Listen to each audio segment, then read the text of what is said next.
get this done.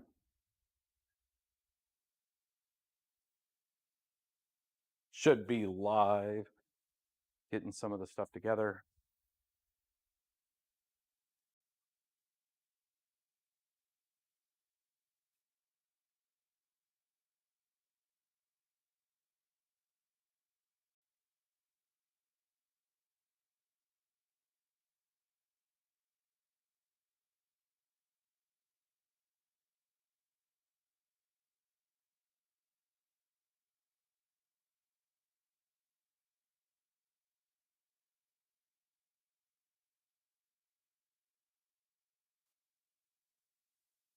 All right. I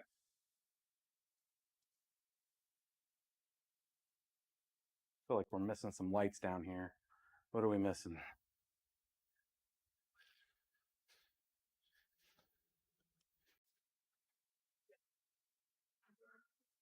All right. Hopefully we can see some people here in a second.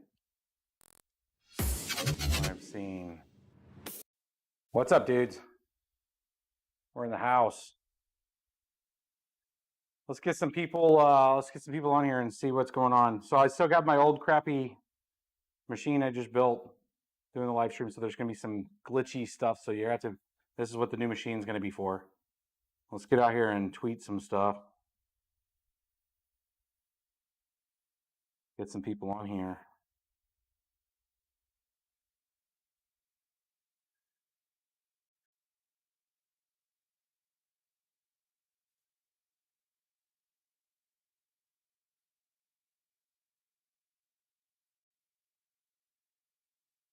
Multiple returned RX5s, the RX 6800 non-XTs at Micro Center tonight. Could not buy them. They would not let me have them. We're letting some people get on here. We'll have a good conversation. We're going to do a build, kind of. So I have everything to do a machine build, but of course the way the day's been has been where there's just constant issues of some sort. So even the new box I just built, I'll show you guys here in a second, was damaged. So I just took it out of the box. I'm going to build a new PC here tonight with you guys. We're put a 6800 XT in here. Look at this wonderful beast. Found a 6800 XT in stock when I got there. FedEx, I guess, made a delivery or something late and got them. I'm actually tweeting right now. Non-XT.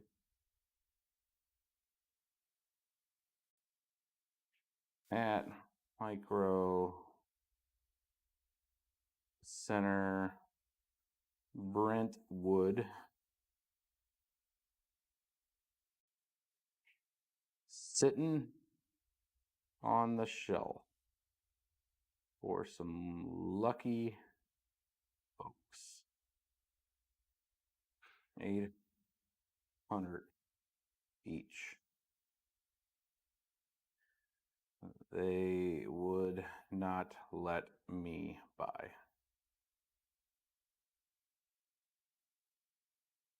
Because I already had a 6800 XT in part. Good luck, my dudes.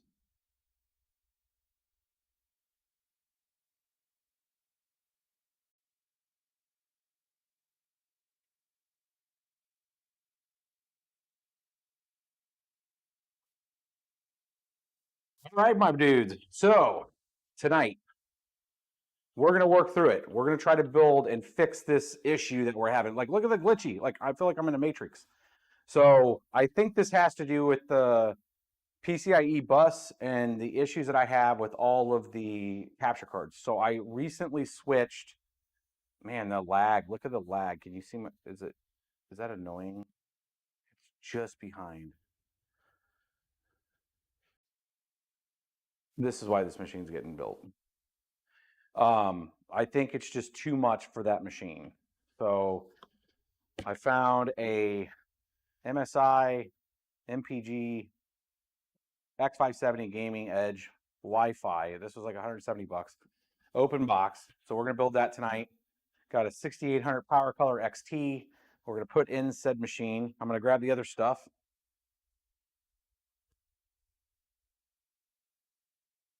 We got a new 5600X.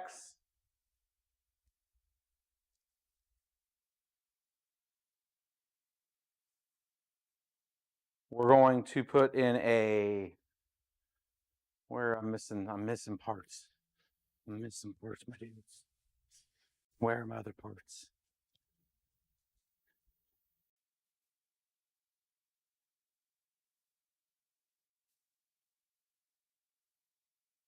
We're missing some goods. Here we go.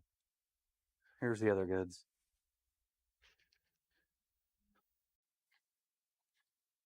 And I feel like I'm down a light. On. Maybe it's these. Just feels dark in here. So 5600X. They also had a 1660 come back and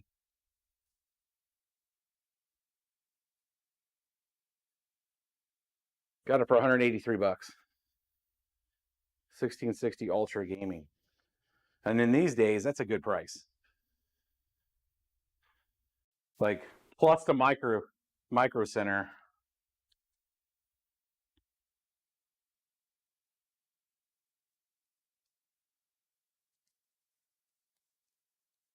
Yeah, I'm using OBS. And it's using I got a RTX 2080 in there right now.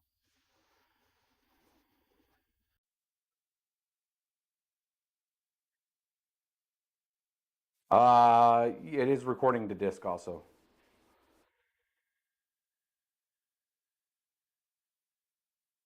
Just what you need, another GPU.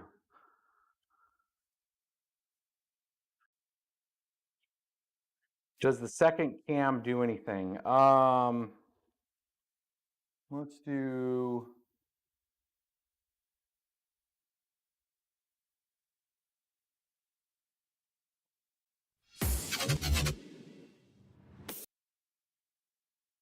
So that's the same camera. Meter.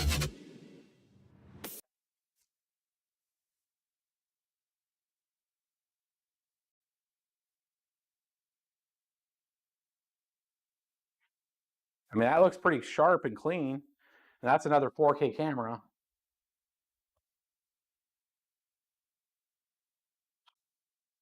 We got the 980 Pro NVMe 2. Get that 7,000 meg.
Oh, hello, hello. We should be good.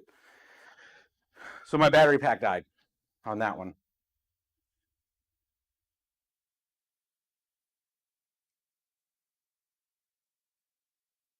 So it should be a decent build. So here's a funny thing for everybody watching right now.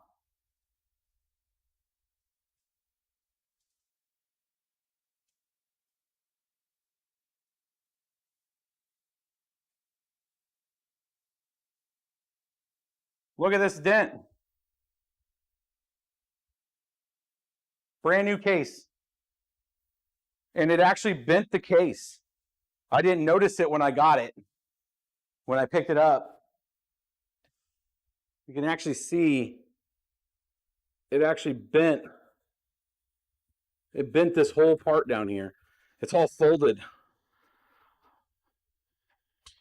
So I got to return that tomorrow.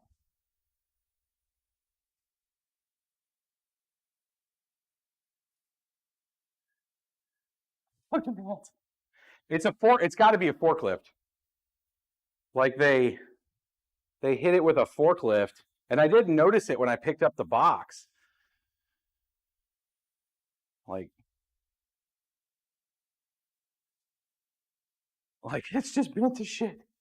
Like I was like, are you kidding me? So I went over to the box to look at it.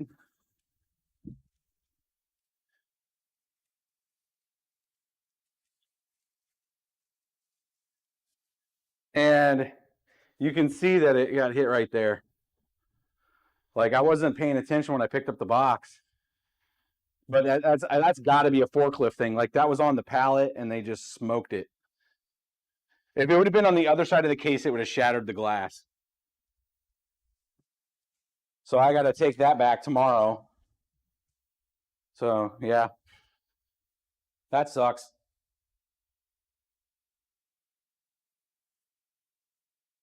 So what we're going to do is we're still going to build the machine. I'm going to build it like right here. I'm going to install everything. I'm going to get everything built for then when I go pick up the machine, I can just put it in. God, that glitching is annoying as hell. So we can kind of just set it here and do the build, and which is, I mean, so I'll have a nice Ryzen set up there, and then I'll be able to test the 6800 XT, which I have not been able to test yet. So I mean, it wasn't a completely fell trip, but this should be a pretty decent box. Like this is like a primo new machine, like a 5600X with 32 gigs of RAM with a Samsung 980 Pro NVMe 4th gen. Yeah, that should be legit. I think I'm going to put a Seasonic in it. I have an extra power supply over here. So the question is, do I put... where's she below here?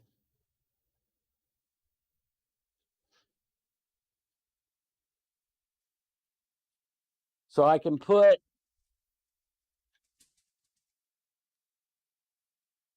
I think this is what I'm going to go with. I have an extra one of these I was going to do for another build, but I ended up putting a bigger. So the Seasonic Prime, this is a titanium power supply. It's the Prime TX-850. So titanium 80 plus. So it was either this one or I'd put the I have a 650G plus, but I was thinking I still have this in a box. I bought this a long time ago. I still haven't used it. I think this one. What do you guys think? Think the 850, the TX-850?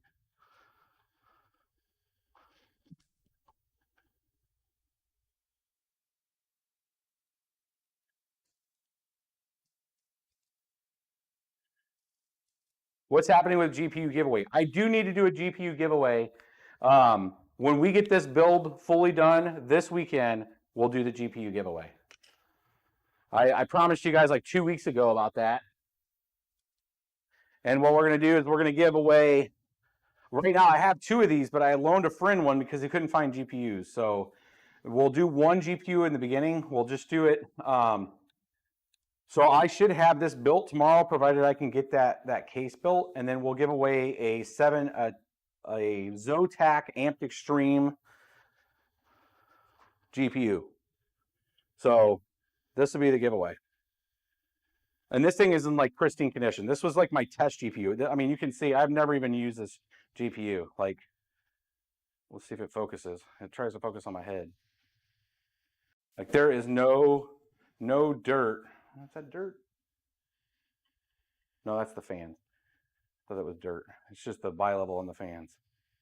Like this GPU is in absolutely pristine condition.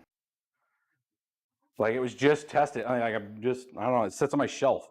So we'll do the 1070 Ti giveaway tomorrow when I have an actual proper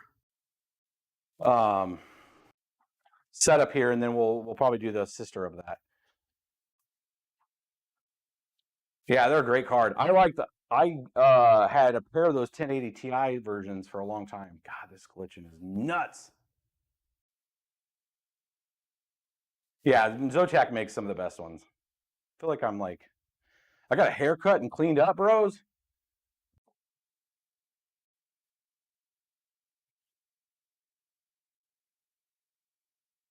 Yeah, the clocks are perfect on those cards. So so there's a few things we need to do to getting this working. I do not think the 5000 series works on this board right out of the gate. God damn, that's gonna annoy me, all that glitching. Maybe we do this. I got an idea. Maybe I switch the input. Hold on, my dudes. This goes into this one. We're gonna take this one out. I'm gonna take this one. I'm gonna slip this into here. And I'm gonna switch the inputs around. And let's see if I can get it to work. So if I switch this camera to the other HD60 Pro,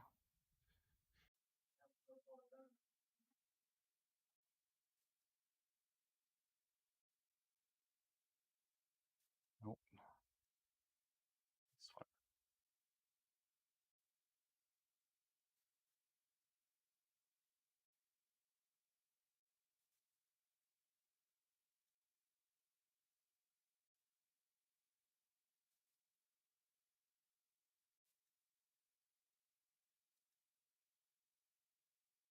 one second. It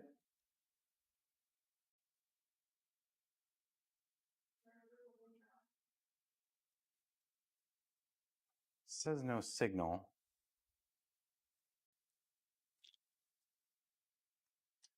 It's the out. This is the in. This should work.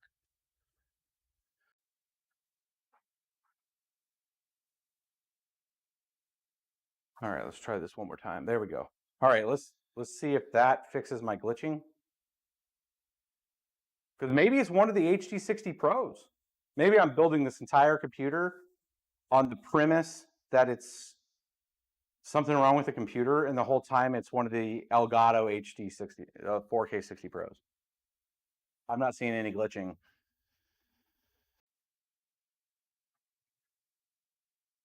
Oh well, I'm gonna build a badass computer for the hell of it, I guess. It works. I don't see any glitching. How's the quality for you guys? Is the quality nice and sharp?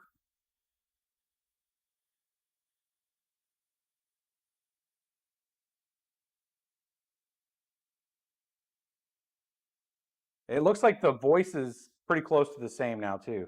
I still think there's a little delay. I mean, there's no way it's the camera. I mean, this is a AXI 100.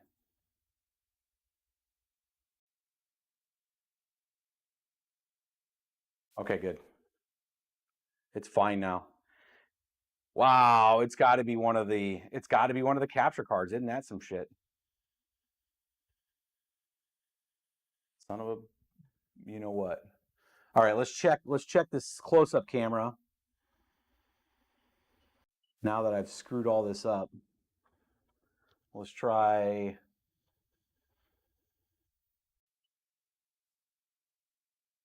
I'm getting rid of all the sound on the switching because people think it's annoying, and I don't hear it. So obviously, if you guys hear it, like when I switch cameras, it makes noise, and I think that annoys people. Super close. Okay, that broke. Okay, these are broke now because everything's all changed status-wise. So okay, that's not working. Let's check.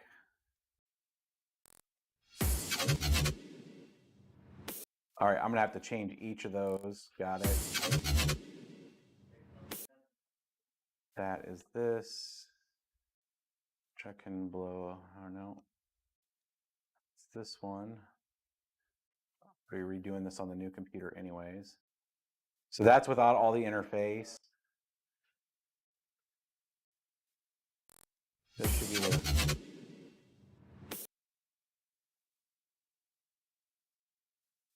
should be this guy, which we're gonna zoom out here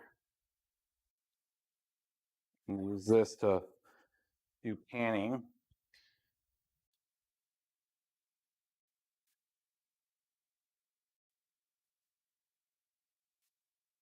When I go to start to build the machine, you guys will be able to see it. So that's good. All right, so I think we're good. We patched it together for this setup. Okay. Let me show you. I'm gonna go back. So sorry. I swear I'm gonna stop moving around here. I just got rid of the interface thing over here. You don't need that if we're doing this. Okay. So let's get this thing built. So I have to grab a different processor because I don't think this 5000 series will boot up in this without the BIOS update. I've already copied the BIOS update down, and we're going to go through that whole process. So I'm going to pull over an extra processor. It's always good to have extra processors if you can. So this is a Ryzen 5 3600. And I got a thing here. We'll put the Ryzen 5 3600 in here, boot it up, load the new BIOS. So if you're building a new PC and you want to do the new 5000 series and you buy a motherboard that's like an X570, like this, right? Like this was a pretty decent deal, $171. That's all I paid for this. But you see it says right here, Ryzen 3000 ready. So you have to update the BIOS. You have to make sure this has the latest BIOS to be able to do the Ryzen 5000 series. Otherwise, when you put it in there, it won't post, and you're gonna be like, oh shit. So hopefully you know somebody that has a 3000, or if you can get Micro Center or somebody to just update the BIOS for you before you buy something like this, it'll save you a whole bunch of problems.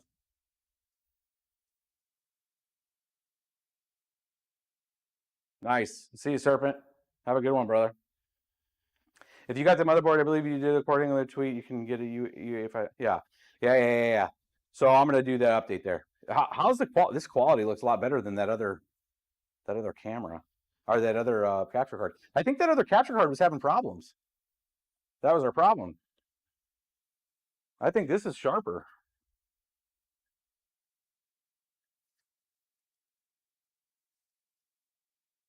And I think I'm only shooting up 1080p right now versus 4K.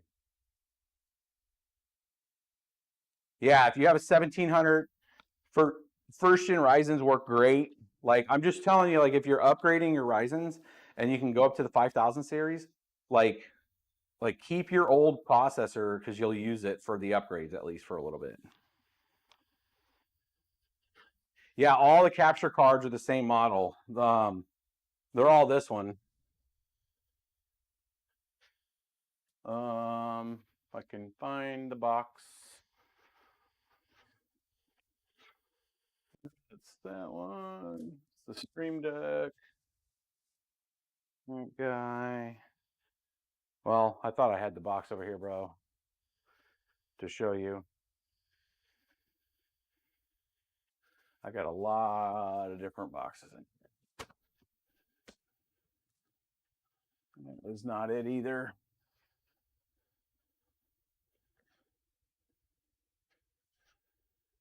Elgato, Elbow, Elgato. A lot of different boxes in here. Yeah, I don't know. So the HD60 Pro, 4K 60 Pro is the one that is, and I can't find it. But if you look up 4K HD60 Pro, those are the cards I have in there. And I'm not using a cam link. So Elgato 4K HD60 Pro. They're like $399 each. And they're the PCI 4X HDR 4Ks, yes.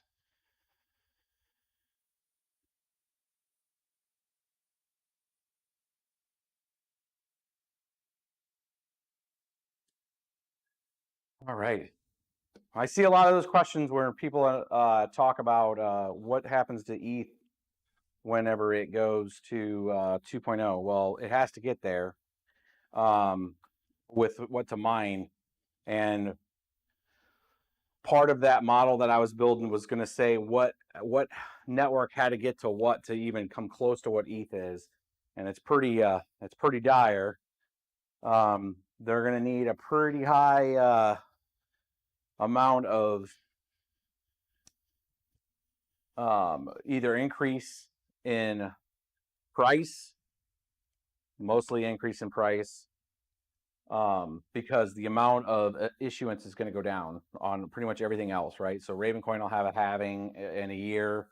Let's say Ethereum finally forks over to 2.0 in that year, then you're going to be getting half the Raven amount than you get right now because of the halving. So that's in January of next year. So you're going to have a couple things going on at the same time. That if, let's say, like Ravencoin right now, to match what ETH has to do, Ravencoin would have to get to something like, I think I did the math on it, was like 37 cents to equivalent itself to how much Ethereum is, with like even half of the hash power moving over to Ravencoin. So if Ravencoin can get to like 37 cents, because and people are like, that's got to be off, because how can Ravencoin be 37 cents? Well, Ethereum puts out like 5 coins per, or like it's been averaging anywhere from 3 to 5 right now with the price increase, and looking at 384 terahash that's on it. If you take down the fact that Ravencoin has, I'm using Ravencoin as an example because it's probably like the second most used network right now. It would have to be like 37 cents because you're getting like 5,000 Ravens per block. So you're getting a lot more coins. So it doesn't need to be hundreds of dollars for the whole networks to come over. So it's there's some simple math there to start to figure out, like, what if, I don't know, the 384 terahash that's Ethereum right now, what does what's that equivalent to what would come over to something like Ravencoin? Well, I wouldn't say most, but at least let's take an estimate that half of the Ethereum blockchain's hash power is ASICs. Those are screwed moment Ethereum goes off. They will have to fork over, or they'll have to go over to a coin that is ETH only. So now you're going to only have about 150 terahash of GPUs moving over to whatever network. So if you're a GPU miner, you're really targeting like 150 to maybe 180 terahash equivalent over to another network, because again, the ASICs can't come over. The FPGAs that are on the network that we don't know about will have to find something new. They'll have to have a new bit stream. So if you're looking at something like Raven, like Kapow, then, and it's not as much hash power in comparison, it takes an advantage on Kapow with the new RTX line, but some of these new A&D lines are pretty good too on Raven coins. So it's going to be very interesting if Raven ends up pumping to even 10, 12, 13 cents right now. I think it makes it pretty close to what Ethereum is right now. So I think we're going to already start to see a transfer if Ravencoin pumps up. And one of those things, like one of the clubhouses I was talking at, we were talking about what like is very big with a network initially, like does hash rate dictate price? And it really doesn't. And just the early inception of coins, it does. So if a whole bunch of hash power moves over and people are mining at a loss, there's also a whole bunch of security that's moved over, a lot of hardware, and it gets people interested. Like, why are these people mining at a loss? What's the next big thing? So the way I look at it is when Ethereum starts to move away, like truly move away, or get pushed out by ASICs, then there's going to be a earning or yearning for all these people that have mining GPUs and GPUs that want to mine. They're gonna put hash rate and run probably at a loss on something else for a little bit, just to see if that perpetual motion can get enough signal to noise out there to get people to look at some of these other coins. It really comes down to which network's going to pick that slack up. And I think the hash will drive some of the price initially. It all comes down to, is the team's going to take that newfound exposure and capitalize on it with new features and start to do stuff. Ubik has a good path. It's got it's an Ethash coin. It's got its own Ubik hash, but it's the same kind of memory intensive algorithm. So you got Ubik that has also Shinobi, which is its version of like Uniswap. So there's already DeFi network on something like Ubik. I'm looking at Ravencoin, Ubik, Vertcoin just changed its algorithm to VertHash, which is now a memory intensive hash too, to kind of capitalize on some of the hardware that could be coming over. I think it was a smart move by them to move into something that's where people don't have to reconfigure their farms that much. Because that's another here's Siri listening to us here, man. I didn't even tag her up. You got that kind of setup. So like there's a lot going on in the ecosystem right now. I would say posturing and getting ready for if Ethereum is moving away. You got ETC that also could capitalize on that. I haven't really checked into ETC if they've actually moved into some of the DeFi stuff or if they have a DeFi network. I think part of the history with ETC hurts it, obviously, with the hard forks, or not the hard forks, but the like people doing the double spins on it. It has a tainted history, so I think a lot of people from a DeFi standpoint would be worried that there would be some kind of attack vector on there without not having enough hash power, and then all the force projection of hash power that can come over. With their new algorithm, it protects them because you need like something crazy. You need pretty much all of Ethereum to switch over to ETC to even try to hack it. And then that would be somebody that, or not hack it, but like reset it, or do a block double spin, which, I mean, you need like 300 terahash right now to attack it. So, can ETC recover from its history? Maybe. So bottom line, if you're a miner and you're seeing this and you're worried, I would say just keep your ear to the grind and see where that momentum is going to take folks on the mining scene. I think there's a lot of people in this space that are very energetic, are trying to search out and find out what the next thing is going to be. And I think that's going to generate a lot of interest with regards to, there's a lot of potential people out there that will support your network. That gets developers and people to start to want to be part of it. So yeah, we'll see. I mean, I don't see Ethereum moving to proof of stake anytime soon, for a whole myriad of reasons. Also, there's a lot of questions that haven't been answered. I've been trying to get one of the, if it's an Ethereum core dev, or if it's, a Vitalik, a Vitalik would be great. But just on like a live stream like this, to where we can have a conversation with some of my concerns and see if you can answer some of the concerns. I have concerns with something like ETH2. We've always known it's going to go to proof of stake. We've supported the fact that it's going to go proof of stake since 2015, knowing the plan that in 2017 it was supposed to go proof of stake, that there was going to be a natural transition. And the fact that, most of the proof of stake nodes, the incentive structures there to put it on a cloud, for stability. You don't want to get slashed. You don't want the downtime. You don't want the issues and risk. You're co-locating your node to somebody else. So the stake, the value, the keys, all that is now hosted, because you don't want the penalty if it goes down. So now you're going to have the three major clouds, really hosting Ethereum.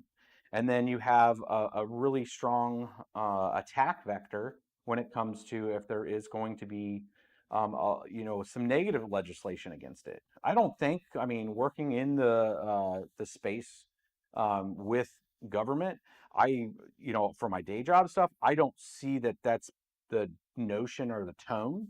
But notion and tone can change. Like administration changes sometimes can have some effects.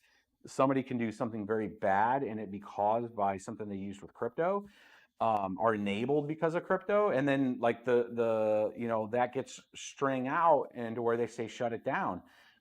You can't really shut it down totally, but you can definitely hurt it.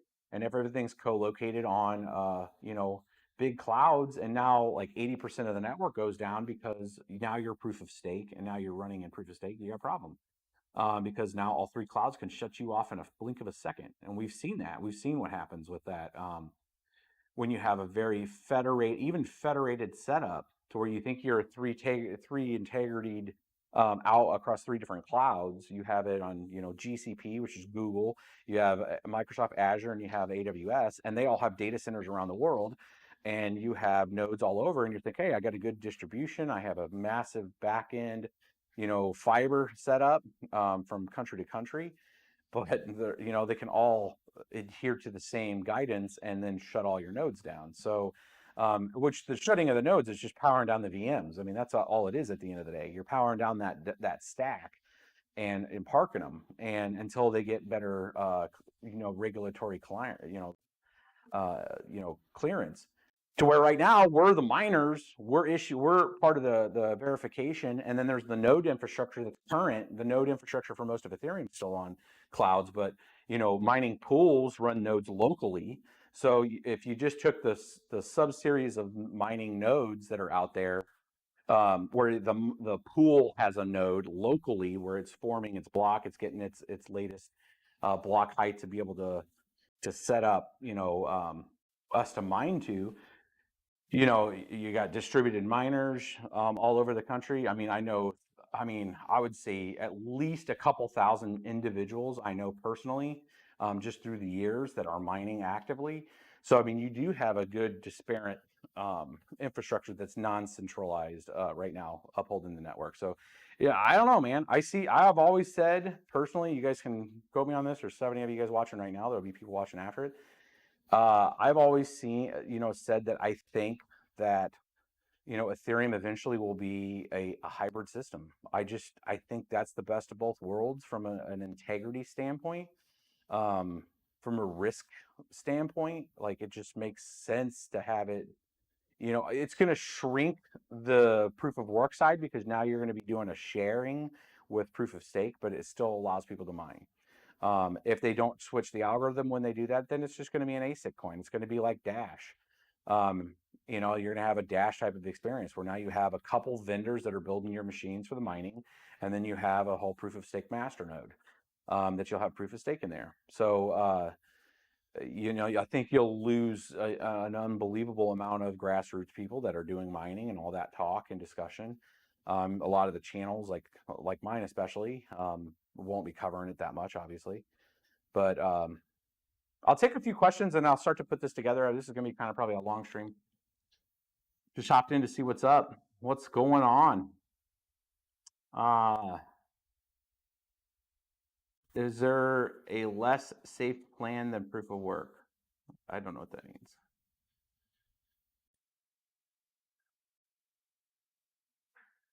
They said thanks for answering some of the questions. Well, I mean, I think channels like mine, and there's several others that are going to probably be covering pretty heavy.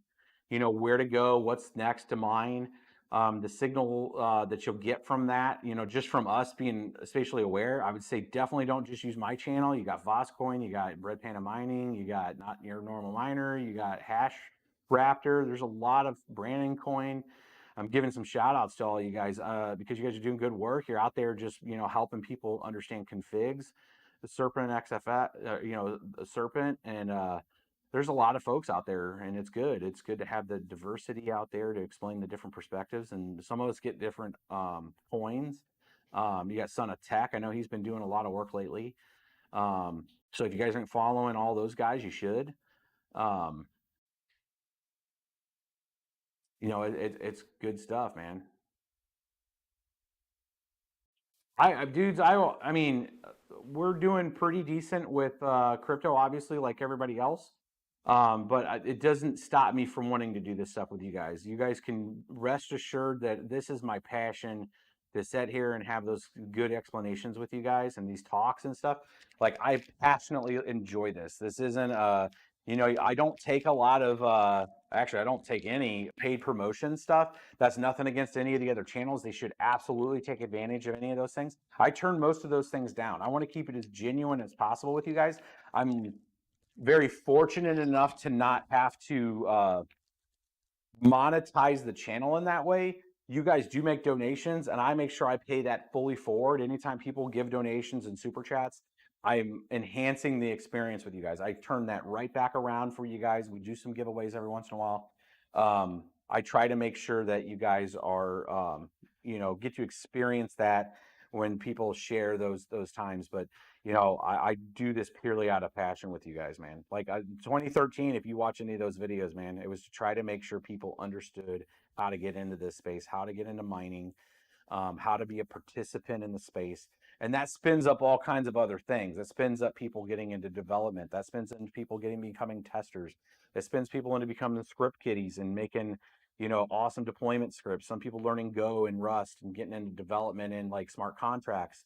I mean, I've had tons of discussions over the last 8 years, 9 years with you guys of just where people have went, like and what they've done and how it's changed their lives. I mean, I can't tell you how many awesome stories I've had that I want to share with you guys. Um, you know, with like what people have shared that have said it's okay to share, like how crypto's changed their lives and stuff. And it's not just like they bought the crypto, like they mined it, like people from different countries that have mined it. And remember, it's the great equalizer. People are always like, what, why should I care? The uh, it's an equalizer, man. Like if you're in the middle of the U.S. and you make pretty decent money and you have enough to buy a couple extra GPUs and mine, that's awesome. Good, like good for us, good for that. But there's people that spend their entire life, saving up, and they've spent and bought a couple GPUs, and they followed me in 2013, and now have moved to other countries or got out of a bad situation because their crypto, just like our crypto, went up, and it was exponential for them because of their current, fiduciary situation in whatever country. Where us, it's went up nice and it's a nice gain for some stuff, but that stuff impacts me in a good way. It makes me feel good for the person that was able to, become financially freedom from it. So that gives you energy to make sure other people understand it, and encourage other people that haven't started a YouTube channel on it. If you've started a YouTube channel and you only have like a couple subscribers, ping me on Twitter. Say, hey man, here's my channel. I'm trying to, I covered my rig and stuff. Do that, man. I'll shout you guys out. Help people. The more people that are in it that understand it, it helps get exposure in that grassroots level, because we're service providers.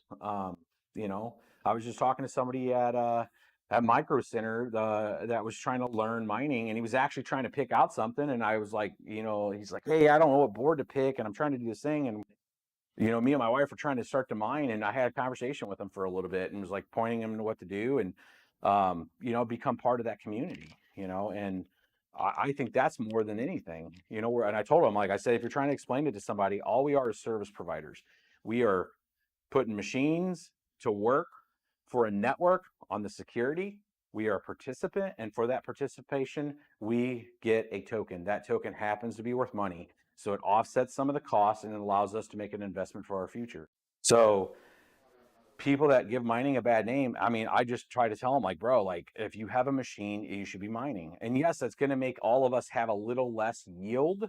But at the end of the day, when force projection of mining, you start to see that large, participation, and it helps build that narrative. It helps people, the one-to-many connections that people make, you know, with explaining it to people. So yeah, I love it, man.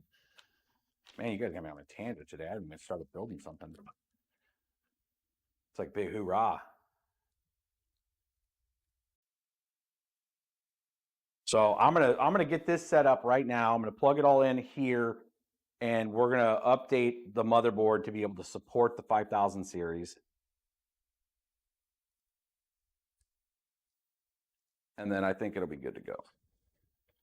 You know, my other thought here was I'd end up building this and putting this as like a nice gaming box, and then I'd bring my Threadripper. I'd like to know your guys' opinion from a streaming setup, because I'm not like the #1 like understanding on streaming. I learn things pretty quick, and try to identify when I have issues. But like it was really does. Here, let's get this right here for whenever I can zoom in, start doing that. I think that'll be a good one.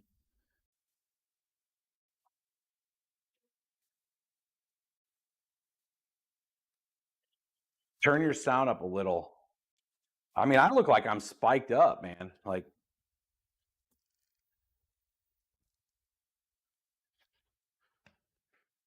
let's see here.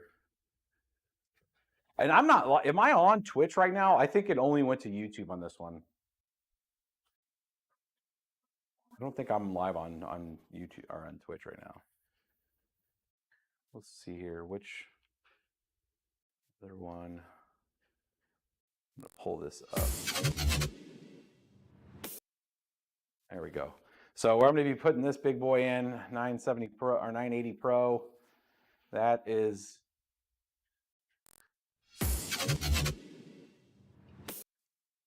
yeah. Sound should be good, man. Like I'm bouncing off the meter right now. I'm not on Twitch. Okay. Yeah, so I'm going to put the 980 Pro in here. I'm addicted to NVMEs, bros. Totally addicted to them. The PCI Gen 4 NVMe is the way to go. It's so fast. Look at this guy. I'm going to get rid of this, like the sound glitch thing, like the transition. It's annoying as shit, I know.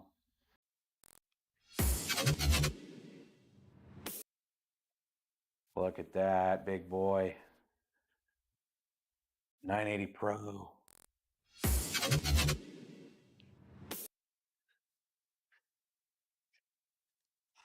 Yeah, I want it real quick. Gen 4, I do say. So this is an interesting little setup. So that is a big plate. I need to get a screwdriver, bros. Hold real quick. Where is my it?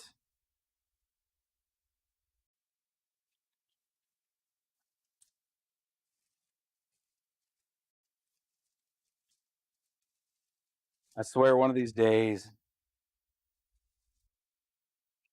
I'll have, I need to get an iFixit kit. That's what I need.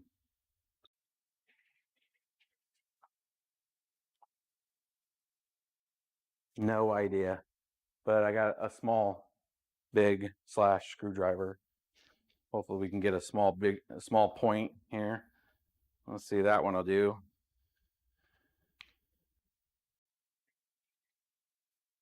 Oh, I see it. Never mind. It's over here. It's over by the computers where it should be.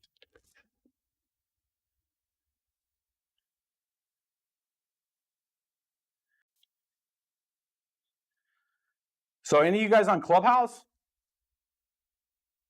Anybody was able to get into Clubhouse yet?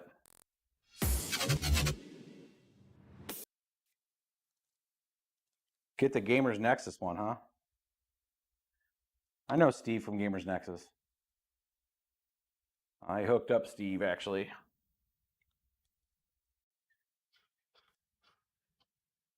This whole thing's lifting up, bros. Oh, that's tight. I'm gonna have to put it on a real screwdriver here for that one. That doesn't have a handle. That's just an extension pole that goes into another screwdriver, so I couldn't get any good grip on it. Let's see if I can get. That's going to be too big. Let's put a smaller head on it and hope it's small enough. I don't think it's going to be. This one's as small as it gets. I'm going to have to just overwhelm it. Do I have, is this too big for this? It is. All right, it's time to put some meat into it. It's spinning there. Let's try this one.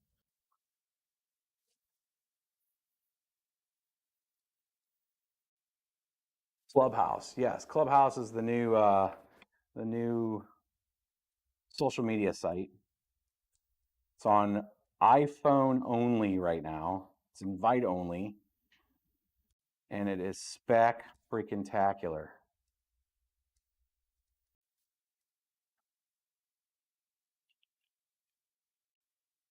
Interesting setup here. So it's got the thermal pad underneath it for the Pro.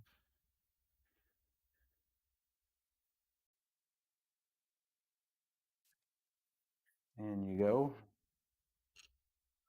And this wonderful little thing should have some screwdriver or screws in it, which it did not come with any.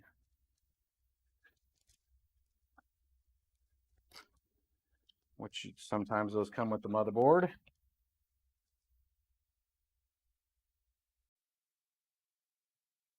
And there's none here in the board. So let's see if there's extra little, I do have little packs of those screws.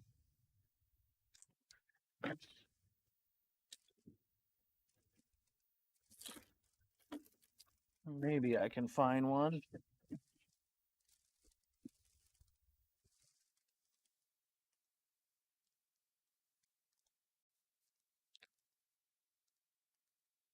Little baggie here. Invite us. So I only get 5 invites. It's the way that works. So here, you guys don't give a crap about this, do you? I'll go here.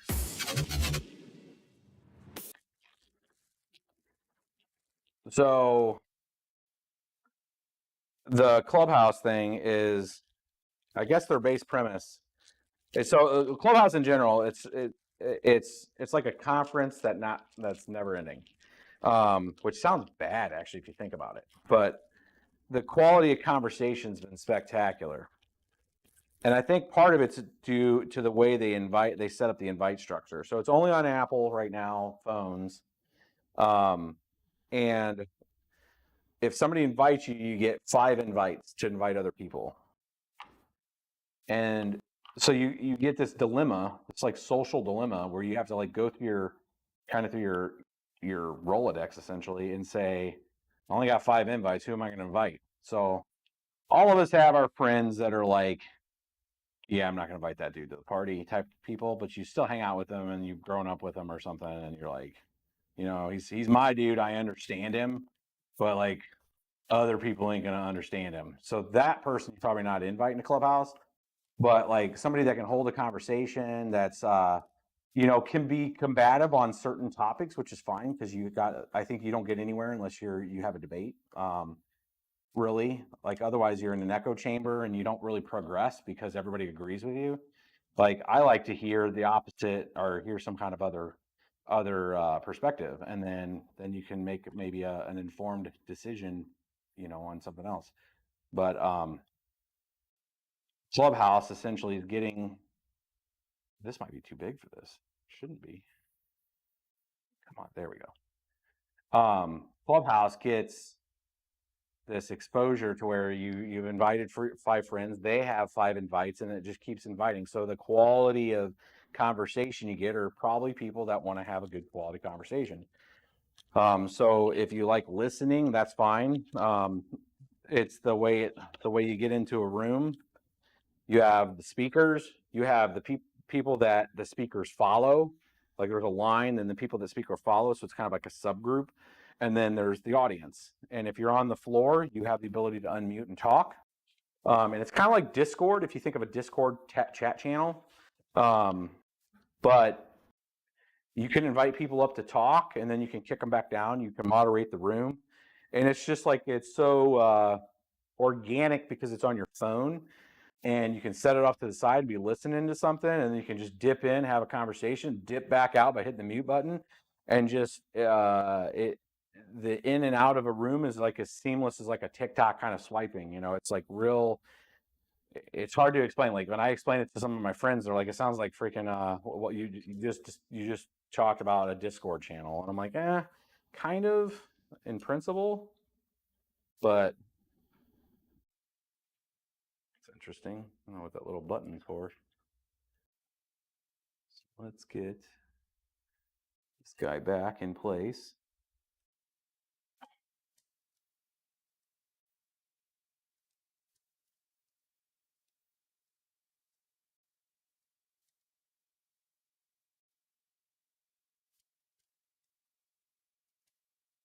So I'm not in the right spots there.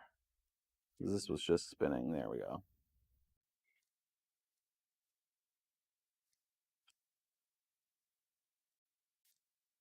Why are you popping? There we go. It has to be perfect.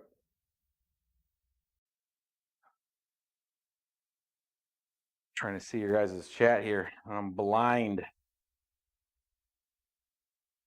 What site is this he's talking about? I'm talking about Clubhouse, which is a phone app on Apple.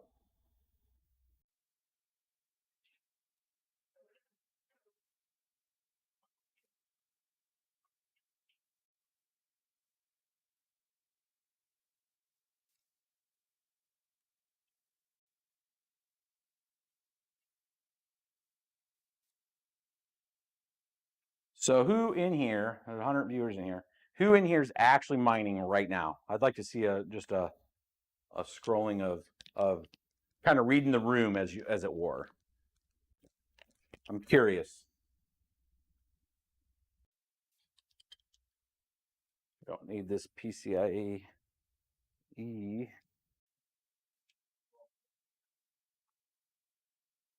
we're going to put in the 38 or the 3600 Ryzen 5 briefly to update the BIOS. Oh, I did bring that over already.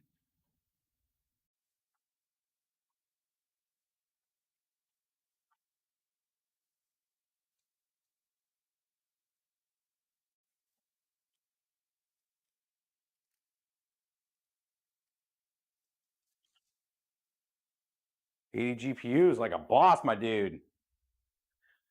39 1080 Ti's. That's an expensive setup.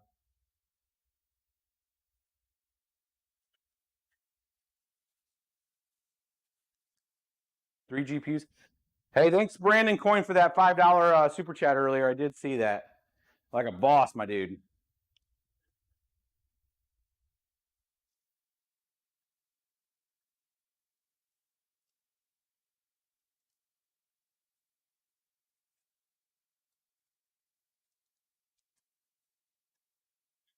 Nice. I've seen a lot of people mining with their 3090s, which is good. We're putting in the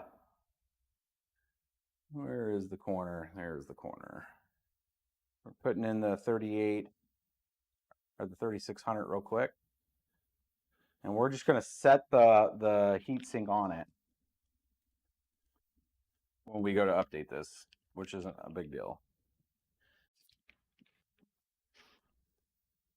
We're going to have to put this on something too. Probably the case or the boards.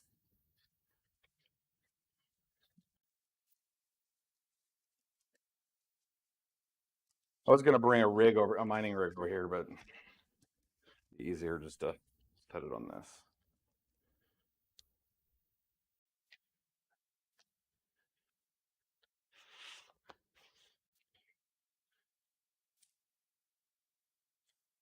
Minutes since we've done like a build stream, bros. Good times. Need this hanging over. I don't like plastic under this.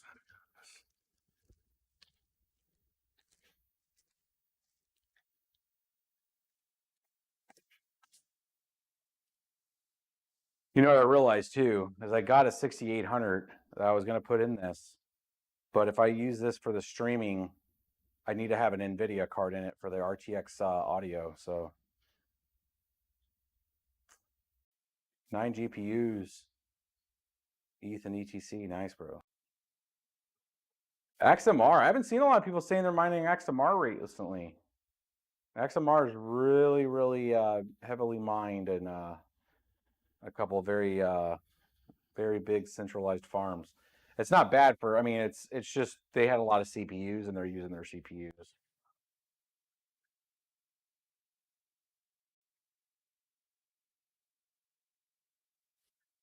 Can I explain why no major online stores like Newegg, Overstock don't accept any other cryptos as payments anymore? A lot of it was just the reconciliation of it. So they had a lot of problems from what I understand. So like they were using BitPay to do their exchange over. Overstock I think was taking it in house. But the problem was it's like on the remittance of when if people would return stuff, they'd get paid in cash, and it created a lot of problem with the change in price. So let's say you have typically when you buy something at a store, you have a certain period of time that you can return it, right? So if you buy with Bitcoin, which I used to do all the time on Newegg, I bought a lot of the big boy cards I like always showing off here, which I just sold one of my last ones. So I'll give you an example. This card here was bought on Newegg, right? I've shown this off a lot of times. I had a couple of these. I just sold one on eBay actually, with the dual chips. This is the double 13 390X2. This GPU here that you're looking at, I bought 6 of these, and for a grand total of like 5.54 Bitcoin. So I paid Bitcoin for these GPUs. And I bought 5 of them, and then I bought a 6th one by a single transaction. And I think when I did that, it was like 1.3 Bitcoin, and it was this GPU. So this GPU right here, 1.3 Bitcoin, I paid for on Newegg. And yeah, so that sucks, but it is what it is. So if I was to return that, so let's say I did that recently, November, and I had a 30-day return policy. And let's say it was the beginning or the end of November I bought that. End of November Bitcoin price was what? 11,000? 12,000 maybe? And then the end of December price was like 26. But I paid in Bitcoin. If I would have paid in Bitcoin, that is. And like let's say it was $1,000 GPU. So now we're talking I spent 0.1 Bitcoin. If I was to return that back to Newegg, they would pay me back in USD as the refund, not Bitcoin. So what are you going to say? You're like, yeah, I paid in Bitcoin. I want my 0.1 Bitcoin back. Well, they've already exchanged it out, and they, reconciled if they weren't storing it. So that's part of the problem with taking crypto payments. Because most places are not going to refund you in crypto. They're going to refund you in USD. And if that prices went up exponentially, they run all kinds of problems. So that's why if ultimately to pay in crypto is going to be paying in stable coins because it's more, more relevant because it's a stable price that doesn't have a ton amount of inflation. So our appreciation in that perspective. Brandon coin like a boss. Another $5. What's up, my dude? Yeah, so that's a $50,000 GPU, which is now worth $50,000 in for GPU.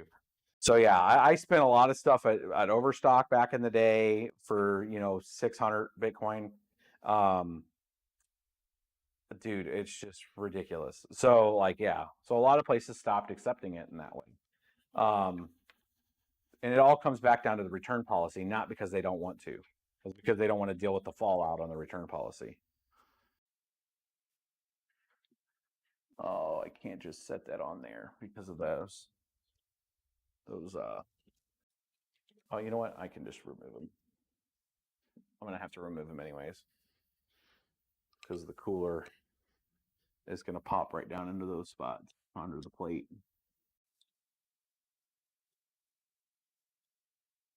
Pull the cooler plates.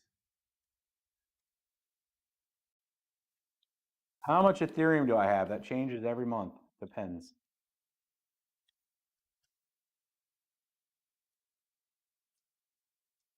Not too much. Not too much. I used to have a lot more, but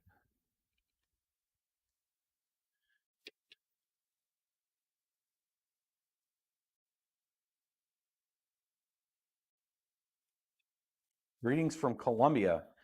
Columbia, Missouri, or Columbia, the country?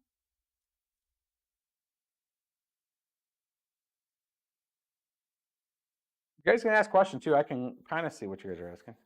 If Newegg waited cashing out, they'd have made a bank. Yeah. So some companies did hold their Bitcoin. I believe Overstock was one of them. Did hold a portion of Bitcoin on their books. And as a publicly traded company, that was a very aggressive thing that Patrick Byrne was doing, because that was taken. Public traded companies are really sketch when you do things that are aggressive or not thinking in the best interest of what they think is for the. I'm just setting this on here because this is the Ryzen 5, and we're going to update this board. So I can't see CPU fan. We got to make sure it's plugged in the right one because we got to update the motherboard's BIOS on this. See what you guys got here going on. And then another $5 spot like a boss. Thank you for the videos. In 2017, I was going to buy one ETH mining rig for 2,000 and instead bought 200 Ethereum. You're well deserved. Nice, my dude. Yeah, that was if you held that was a good call. I've had several people call me that, you know, having friends that are around me, and not all of them had bought crypto, unfortunately, for a myriad of reasons. They just didn't.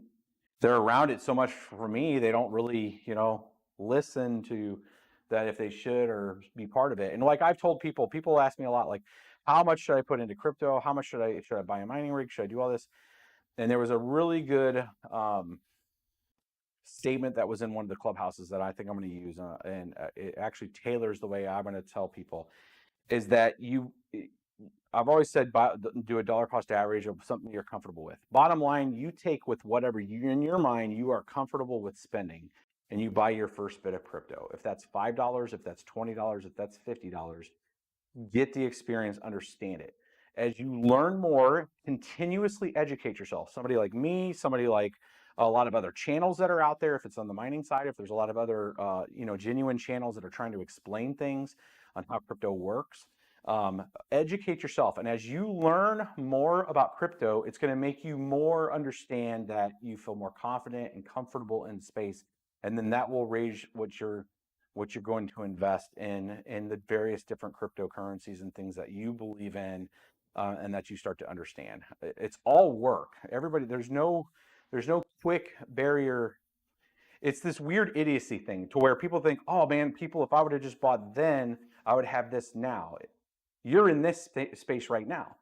If you would have bought now, you might have it later, right? So it's that same kind of thing. It's the same guidance of why you didn't buy back in the day. It's in the same person that's just discovering crypto right now that they didn't buy right now, in the same mindset, right? So you're not sure of what you're going to buy, when you're going to buy it, how much you're going to buy right now, because it seems expensive. To the people in 2017, it seemed expensive. To the people in 2014, they didn't know what the hell it was in any way. There wasn't a lot of content, and they definitely weren't going to spend a lot of money in it. And the people that were starting when I started back in 2010s when I discovered it, 2011s when I really started doing mining on it, 2012, I started putting out videos on a different channel. It was my main personal channel. In 2013, I made BitsBeTrippin. Like when I first started doing it back, I didn't jump right in 2010. I dabbled on one computer, was trying to figure it out. 2011, I went pretty heavy into it once I started to understand it. So it's a graduation of discovery. And I always tell people, like, you'll feel comfortable at some point once you understand enough about it to where you're like, this is going to fundamentally change the way things are. And it can have a lot of impact and change. And then you end up being a contributor in some way. Maybe you're a miner, maybe you're a developer getting into the space. That's the real point of crypto, is understanding that it is fundamentally changing the way certain things are. And there's still a long way to go for some of it too. So like, don't get rich quick scheme stuff. Always lean on the caution of it's probably bullshit, right? So most of this stuff takes time. It takes effort. Even with Ethereum pumping hard, there's still a lot of things that needs to get right and fixed. It's very expensive to use the network in a lot of ways. There's a lot more to fix, but there's a lot better than it used to be. So again, crawl, walk, run that strategy in until you feel comfortable and you get other people talking about it. Get into Clubhouse or get into some of these other discussions. I'm going to try to start having more videos. I know I seem to have a good interaction with folks that get on these videos. Just to maybe help. If this kind of stuff helps you guys, I'll start to do more of it. I just always think I'm repeating myself, and it's the same folks coming in and watching me. And they're like, man, dude, I've already heard the pitch. Like, I'm done. Stop talking. That's what I feel mentally, that when I start talking like this. But if it is giving people, new people that's in here, please speak up. That if it's helping you kind of understand or feel comfortable with something, I can continue obviously to do that kind of stuff for you guys.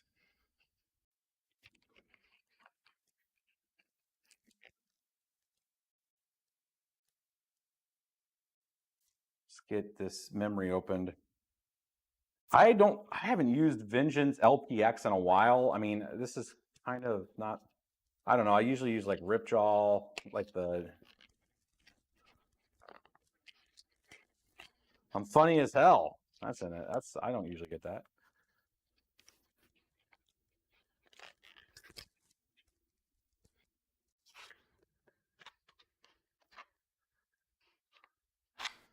LPX. I should have opted for the RGB, right? So we're gonna put 32 gigs of RAM in this bad boy. Let's put this memory in first. I'm already seeing an overhang I don't like on this. Doesn't matter what slots because we're filling them up.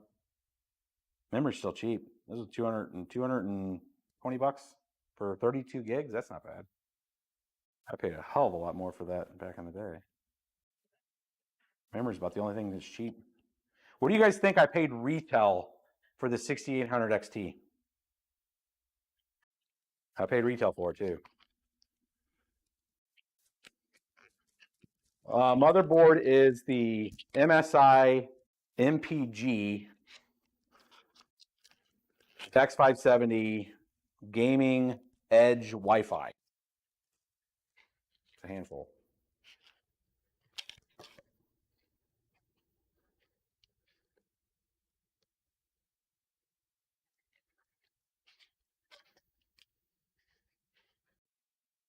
Again, 6800 XT.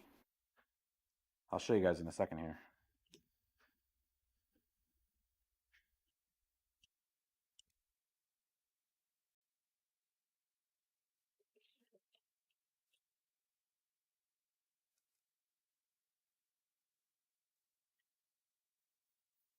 It looks good.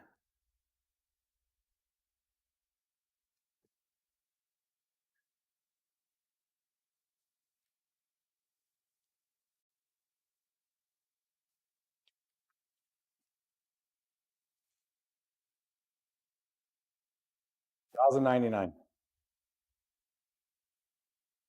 Some of you guys were close. So yeah, $1,099, $1,100.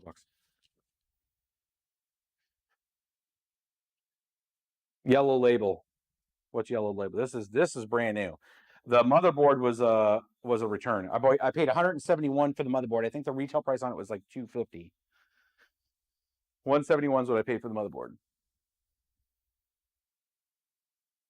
And I bought a 1660 just because they had it. It was one of the open boxes.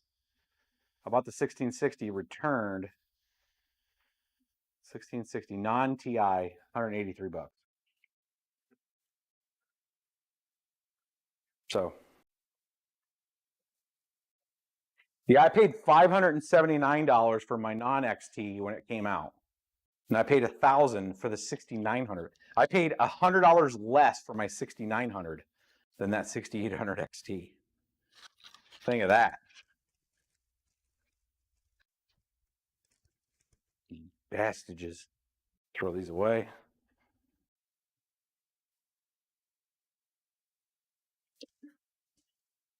I do have the BIOS downloaded already.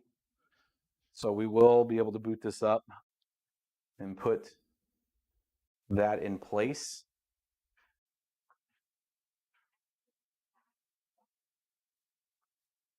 Somewhere. Put that USB stick somewhere. You can always grab it again and put these over here because we're gonna put this in. Yes, 60. The 5600X was $299.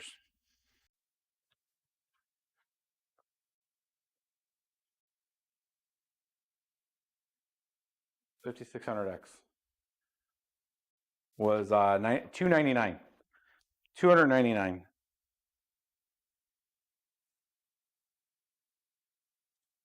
The USB.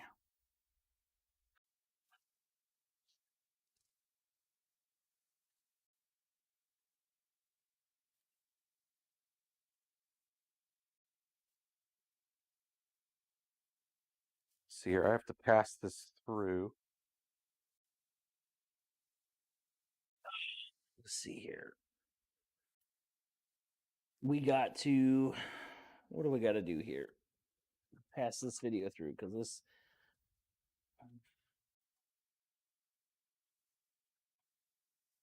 Might have to flip these around.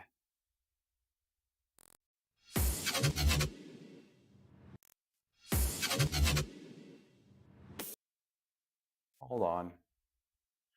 Hold. I'm trying to get the.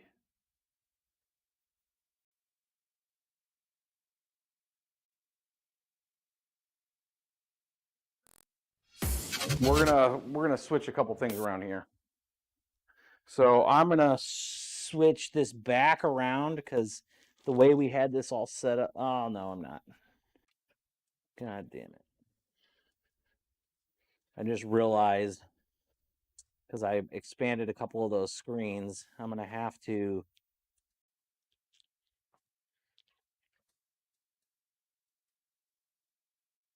Where is the other throughput connection here? Back to the out. So I'm trying to get to where you guys can see the screen when I actually bring up the screen when I boot this up. Because I'm using the screen input now for the main camera and we jerked all the everything around. So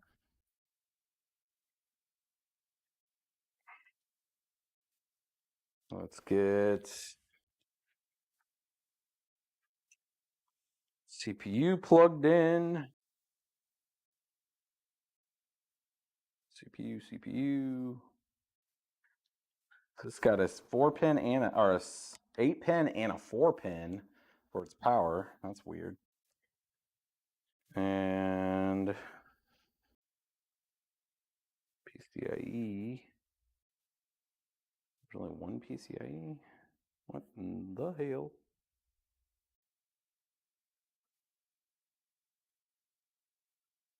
Well, we don't need a crazy GPU in there tonight. So for right now,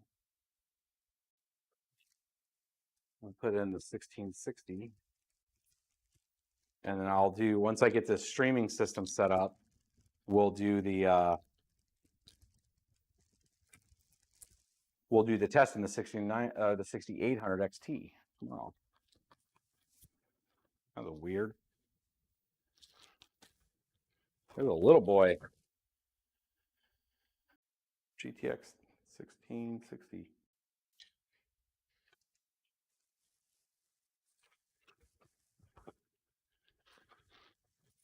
I mean, 183 right now for a 1660 is not bad.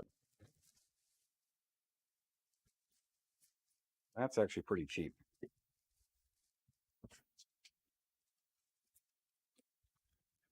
Where did I score these? I scored them at Micro Center, believe it or not. Somebody had just returned this one and they put it back on the shelf, and I bought it before they could even put it in the shelf. 183 bucks, and I guess they got a late night delivery for the 6800 XT. I walked in, they were like literally putting them in the shelf. I'm like, I'll take that one. And then somebody had returned two 6800s, but they would not let me buy them.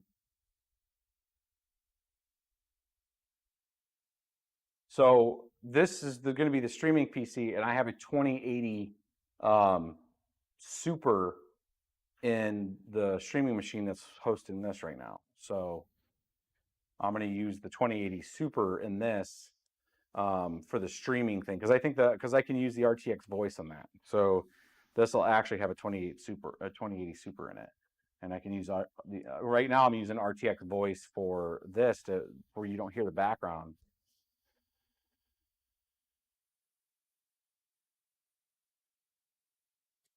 All right, so we got that. We're good. We're good there. Network.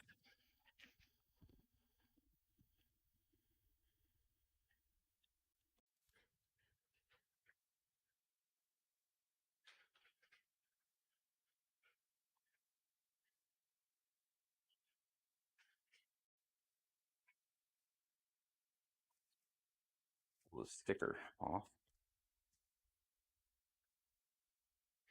We got the 3600 Ryzen 5 in there for right now to be able to do the BIOS. BIOS is right here. Put that guy there. And then I got to make sure that the screen, if I come over here, I go over to main, and if I change the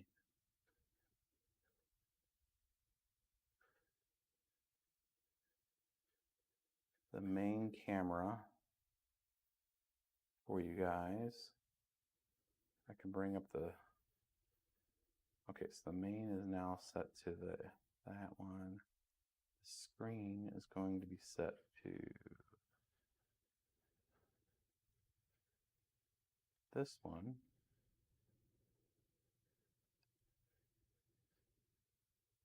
And then when I turn on, does this have a button on it? You know what? I should have bought one with a button. This does not have a button.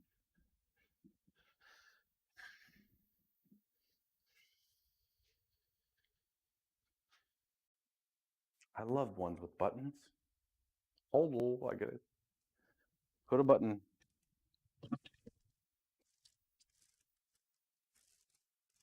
Where my buttons? RIP headphone users.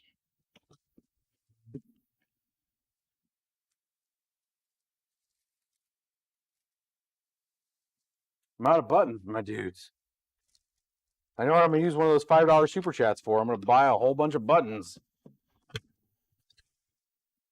And I'm going to call them the Brandon Coin buttons.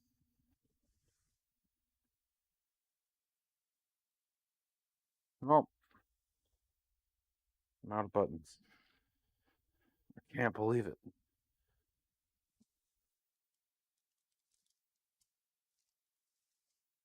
Too many rigs, my dudes.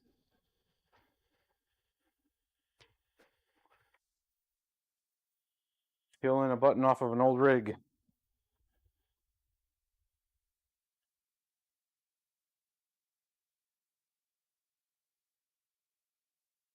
Good morning from Croatia. What's going on in Croatia, my dude? Hopefully it's nice and warm. Actually, it's probably cold as hell right now.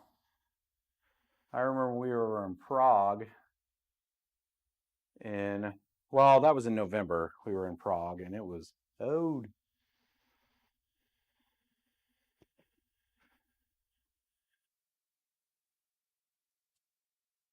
So typically it's right here, but I guess it's right here. And it's not labeled. Of course it's not labeled.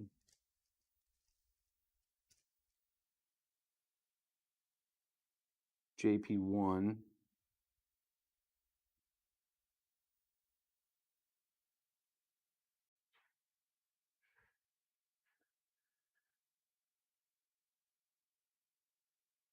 I think it's this junction stack here, but we don't have power. So let's get power going here.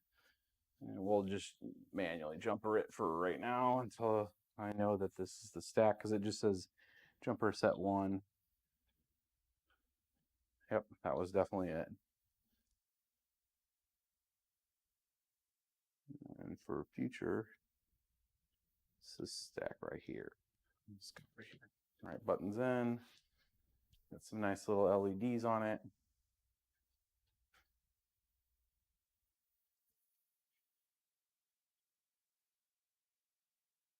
I plugged in that's more just my default go-to onboard. I need to go to the built-in GPU here, and we should be able to see it. Let me get this up for you guys can see what I'm seeing. Screen, properties, activate, 4K capture. Let's see here. You guys should be able to see this. Let's expand.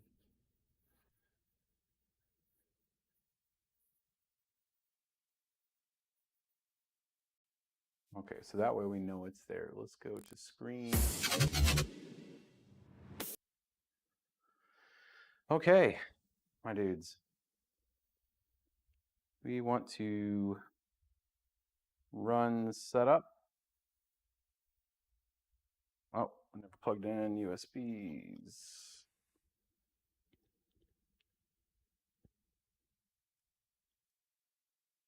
So for keyboard and mouse.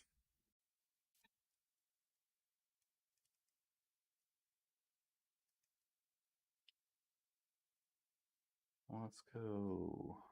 Want to run setup. We are going to flash. Yes.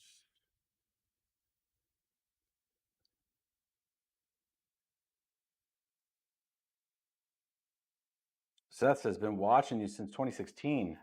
Hopefully you did some mining or picking up some coins, my dude.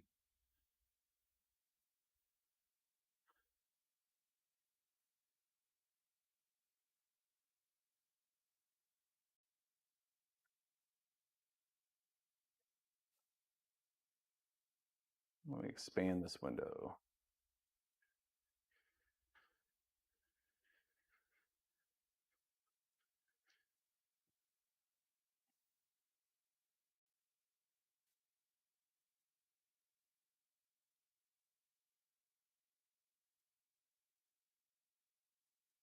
Okay, so we're going to go into this directory and grab this guy, and we're going to say yes to this.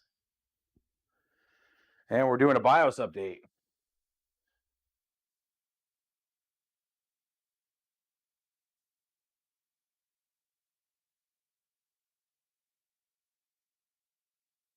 And I'm going to switch back.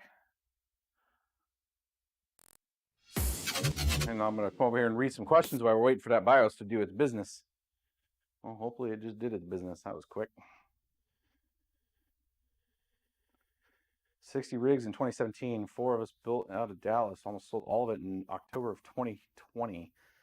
Ouch, my dude. It is part of the journey.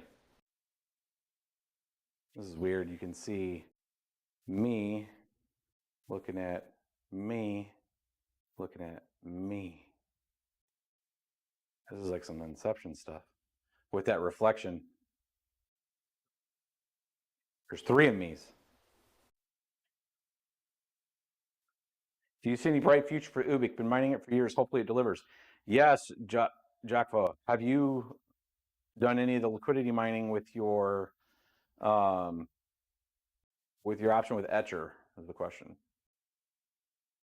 Where can we get GPUs? You can get them at Micro Center for eyes if you hang out.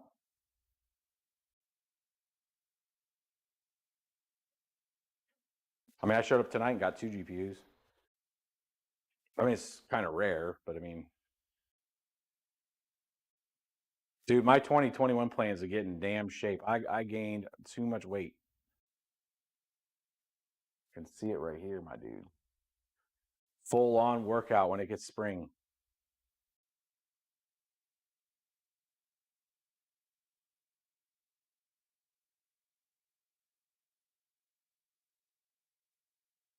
That board has a USB port on the back that says Flash BIOS. Don't need the CPU for next May time, maybe. Maybe. I've tried that with a couple boards before and it was crap.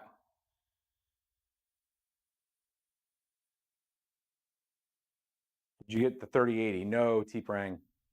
No 3080s, my dude. They did have this though, that I paid $1,000 for. I paid more for this than my 6900. And for those people that caught on late, I bought a new case, and this is the way the case came. Look at the dent. Like, I wasn't paying attention when I picked it up, and it got wrecked. Like the case already was damaged. I didn't realize it was damaged. And the back of the case, like where the motherboard goes, is just blammo. Yeah, I paid $1,100.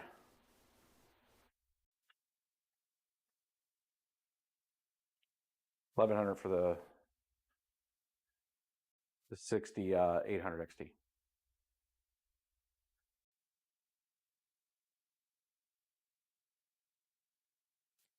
What's better to mine with 8 GPU nice hash or something? I mean, it depends what your play is. If you want Bitcoin or if you want the coin directly. Scratch and dent sell. No, it was like full price. I'm taking it back tomorrow. That BIOS is still updating, my dudes. Let's look. There's a long BIOS update.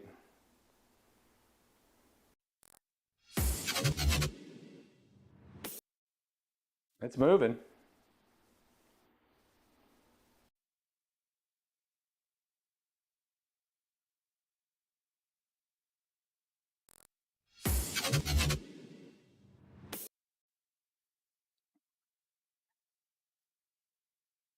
How can you tell that SAM is enabled besides the BIOS?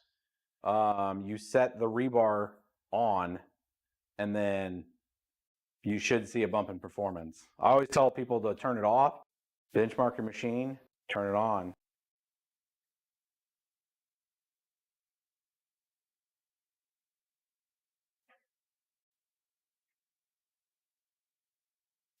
There's no way of knowing if there's any stock. So there are Discord channels that are for like Micro Center, and people are pretty cool about updating each other on that to let people know if there's stock or not. When I showed up tonight, I went there on behalf of just getting a new PC because this issue that I'm having, which ultimately is probably just the capture card that's having the issue.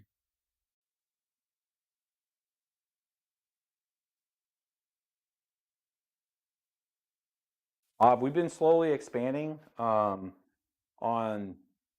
the farm, but it's hard to get cards. Like if cards were available, we'd been expanding, like full on expanding. Like I'd have had a whole bunch of stuff down here too. The farm would have probably a lot more 5700s and 5600 XTs. There is no difference with mining with SAM. That's correct. Now, I haven't tried mining with SAM with a core heavy crypto. There is a chance that mining with SAM on core heavy crypto could provide some, small value, but it just gives the CPU so what I'm saying is like if you're mining XMR, it gives CPU access to graphics card memory. So like if you're mining XMR, um, if the miner's optimized for it, it might be able to gain some advantage.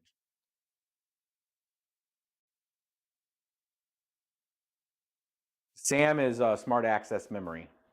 It's a feature that's on the Ryzen 5000 series and the X570 motherboards with a 6800 GPU right now. So if you have a 6800 GPU, what it does is it allows you having your CPU to gain access to the GPU's memory for fast access, and it like in gamings right now it improves like gaming performance up to like 5 to 6% somewhere around there. So I mean there is a bump in performance. So technically, if something is paging to memory and you're creating your like on XMR when it's actually pooling into memory, like there could be a bump in speed. So instead of running DDR4, it runs into your graphics card memory. And they're supposed to do rebar support for NVIDIA, I think, coming in the next month. So for if you have an NVIDIA card with a motherboard, I don't know if it has to be just AMD motherboard. It might be Intel too. Heard it click off.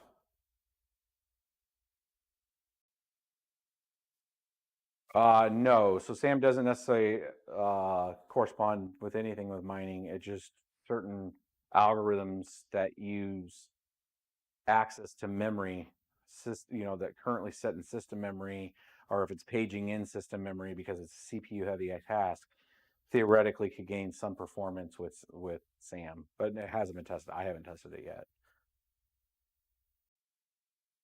Do you plan on keeping the stock cooler on the 5600X? Probably in this machine, yes. And all my other machines I've water cooled them with a 360 millimeter fan setup, but water cooled. But this is gonna be the streaming box, so I'm probably gonna leave most of it at stock, depending if I need it. This should be like really good for.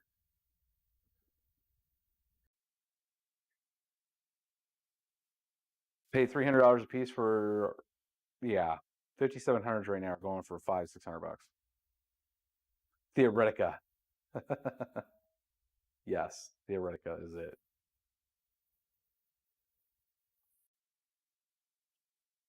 Oh, there we go. It's updated, my dudes. Let's power this bad boy off. And let's swap-a-roo.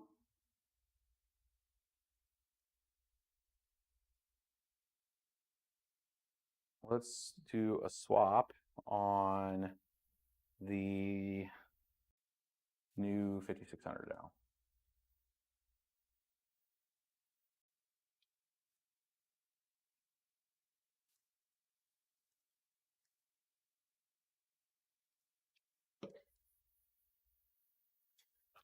We're gonna get this over here. So yeah, I can't really build. I mean, I'm gonna technically build this machine, but I'll probably wrap it up before I build this all the way tonight.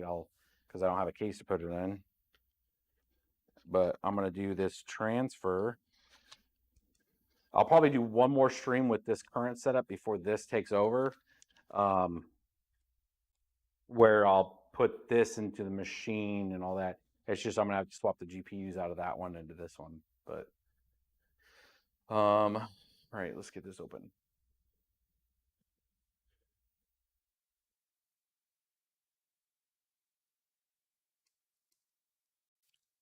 Ow. Got myself.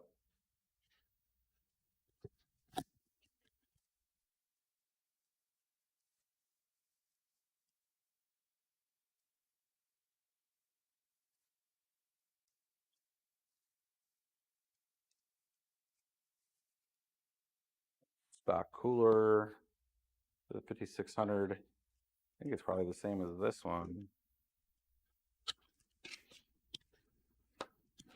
Yeah, it's the exact same as this one.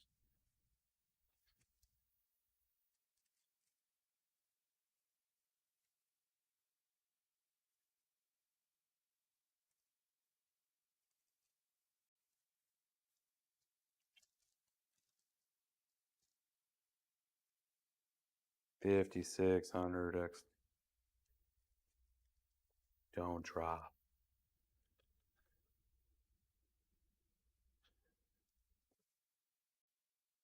Don't pull Linus. Don't pull Linus. Don't pull Linus. There we go.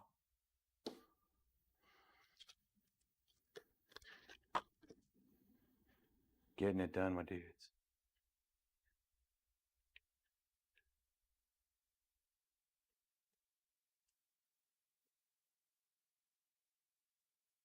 Lining it up.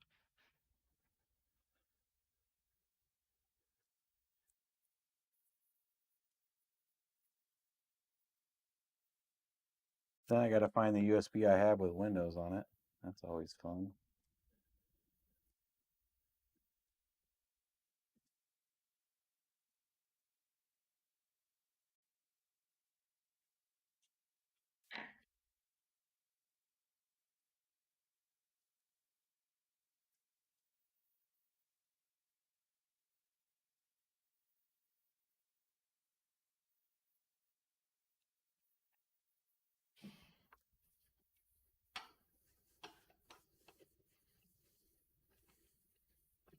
It wasn't biting into the plate.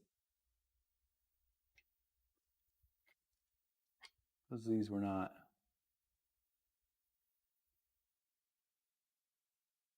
Touching it right. Since I'm not in a case.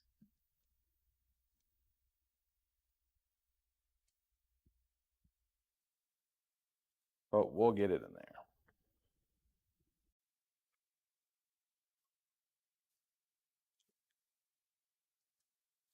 Putting on a tire. Crisscross applesauce.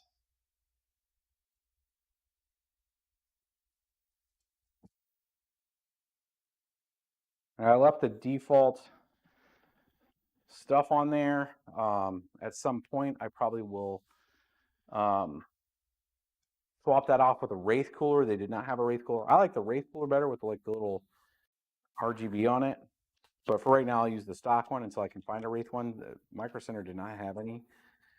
I'll swap it to the Wraith cooler, and then I'll put in a one of the thermal pads. Clean off the processor, put a thermal pad on it. We're going to put all those in place. This is my 3600 little fixer tester processor. This in here, the 3600 and here. And we'll have that for over here.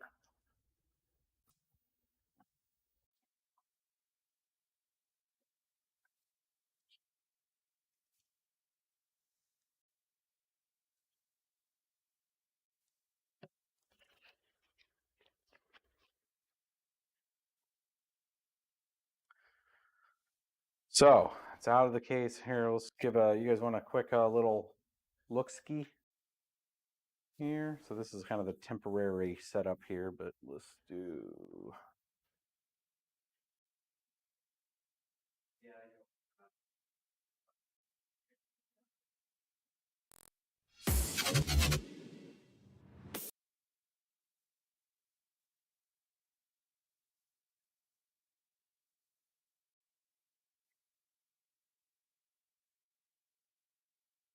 There is the setup.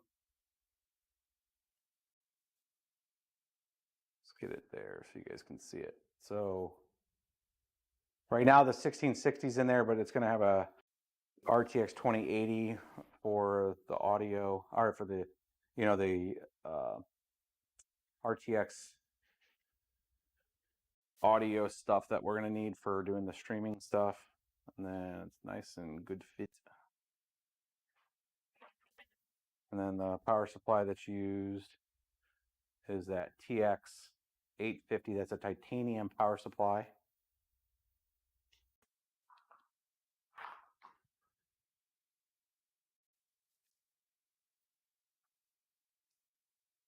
Get these over here.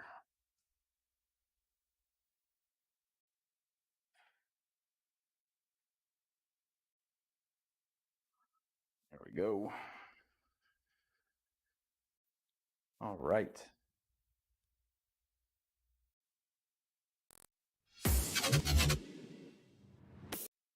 There we go. We'll just leave it without the other interface thing for right now until we get to the screen,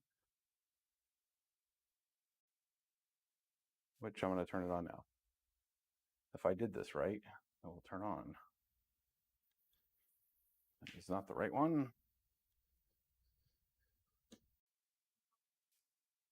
This one? Oh. If I had it right. Not have it right. Oh, wait a minute. This is pulled out. There we go.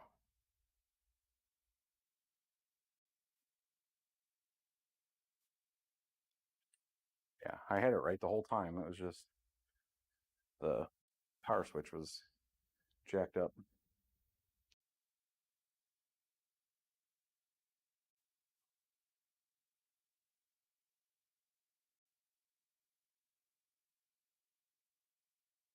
It's not booting up. Must be trying to set up for the new processor.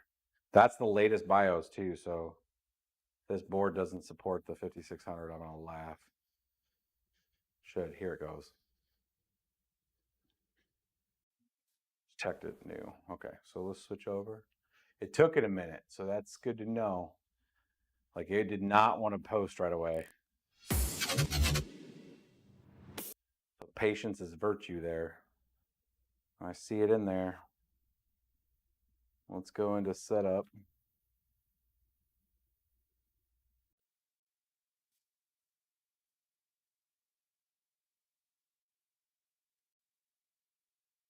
Game boost. Memory. We're going to change this. Well, you know, does this have an advanced setup? Because this is, yeah, F7. F7. Here we go. Settings. System. That's all good. PCI subsystems. Rebar size. We're going to enable that. Above 40 decoding. It's fine.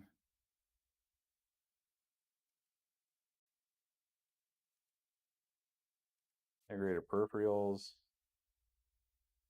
That's all good.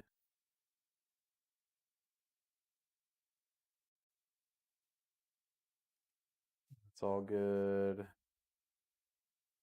Super IO, it's fine.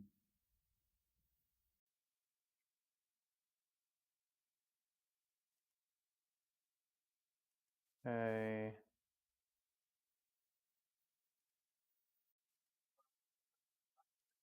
This is probably advanced timing. Back into overclocking. This is a very sketchy mouse. Hold on. It's like all twitchy. No, it's not twitchy. I feel like I was playing a game trying to control it.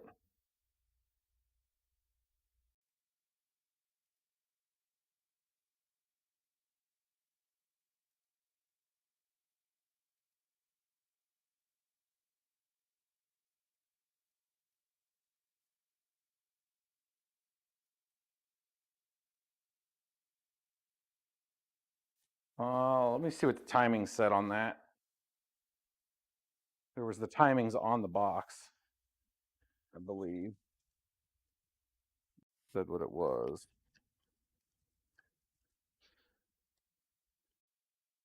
Timing. Maybe it didn't. I have to look up the timings to make sure the timings are set right. That's going to matter.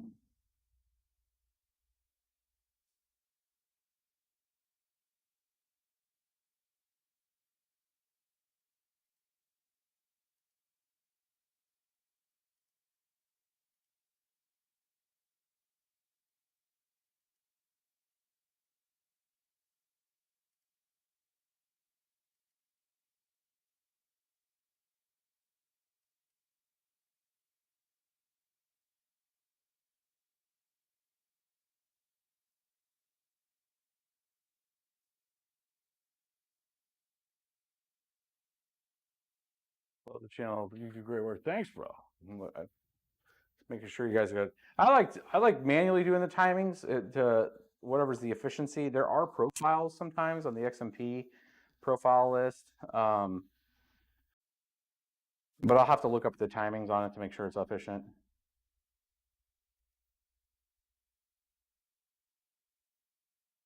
So like if I went to here and I can just go with the, and I already adjusted the DRAM frequency manually, but you can go in there and do it that way.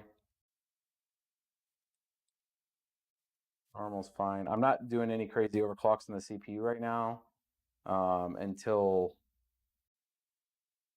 I put a different cooler on it. I mean, it could probably go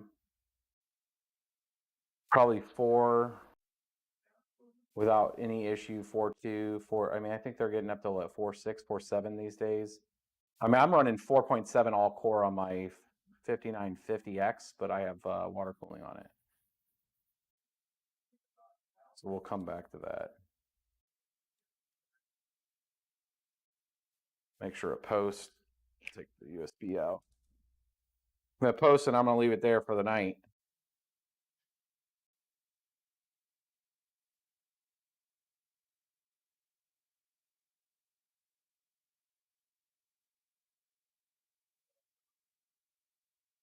I'm waiting for it to come up.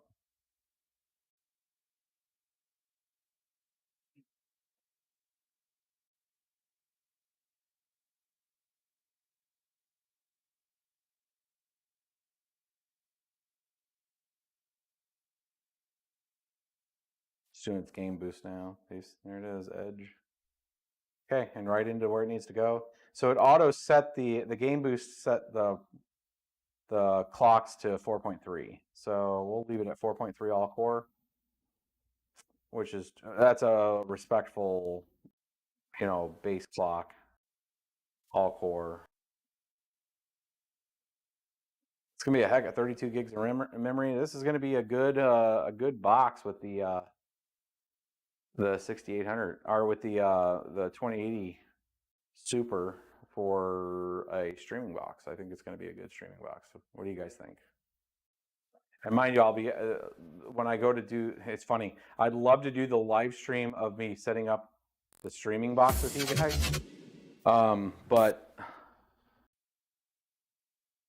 I guess technically, as long as I was just using this camera, I could take the capture cards out of this and use one of my hand. I have like a Camlink capture card I could probably use. And then we could put the capture cards in that machine. But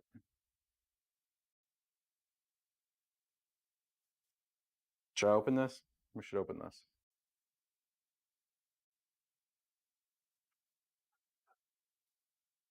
Whoever posted got 10 3060s for 380 each. Dude, like what? I would say that's probably BS or somebody didn't know what they had.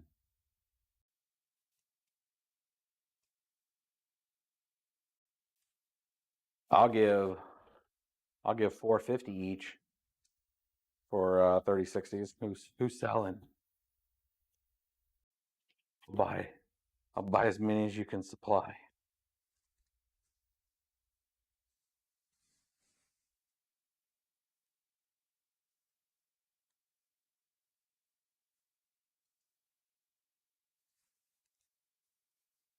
Here, wait. Smells. You guys can see the crib. You guys can see my little storeroom over here. We'll zoom out so I'm not right up in your face.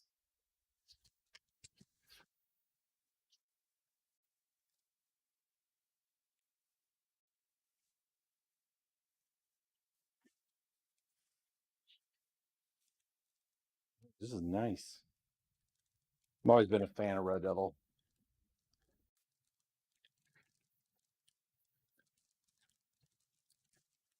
See ya, Jim.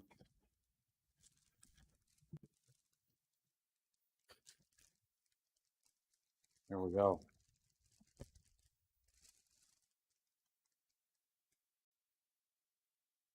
Man, you can see daylight through that. What?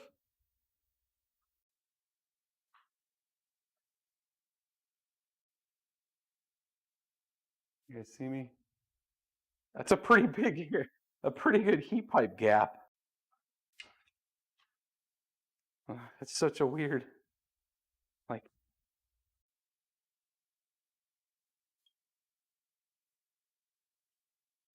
thick boy.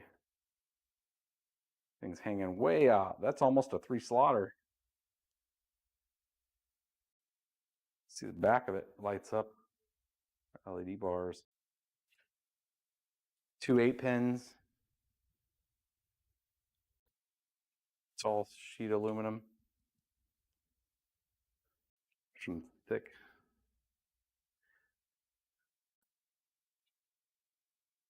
You know, the one thing I got to give them though is like a lot of companies make this plastic. This is metal. This is tin or aluminum. Probably aluminum.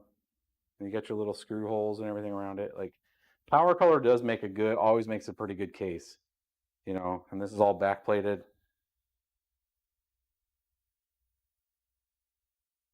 With the BIOS switch on it for the silent, but not too bad.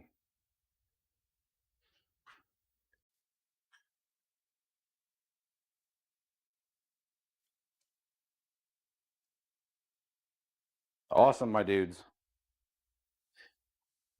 Well, we're right at 2 hours. I think we'll roll this one out. Hopefully it was an interesting build so far, even though I didn't build too much. Did a lot of talking in the beginning of it. Oh, you know, I was going to do this, bring this back, zoom in for my videos good.